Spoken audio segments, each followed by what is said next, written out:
عمران خان کو 2 فائر لگے یا 4؟ عمران خان نے فرسٹ ایڈ گجرات اور گجرانوالا سے کیوں نہیں لی بلکہ اس کی بجائے 3 گھنٹے کی مسافت کیوں طے کی؟ عمران خان کے لگائے گئے الزامات سچ ہیں یا جھوٹ؟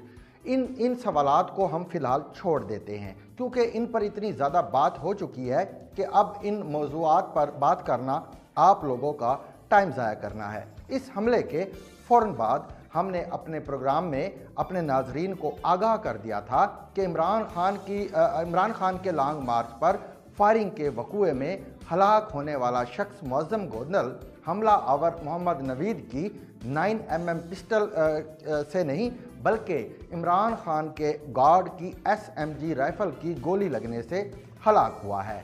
ہاں، مگر ایک شخص معظم اپنے 3 معصوم بچوں کے سامنے عمران خان کے گارڈز کی جوابی فائرنگ سے ہلاک ہو گیا۔ Watch every day, Nikki J.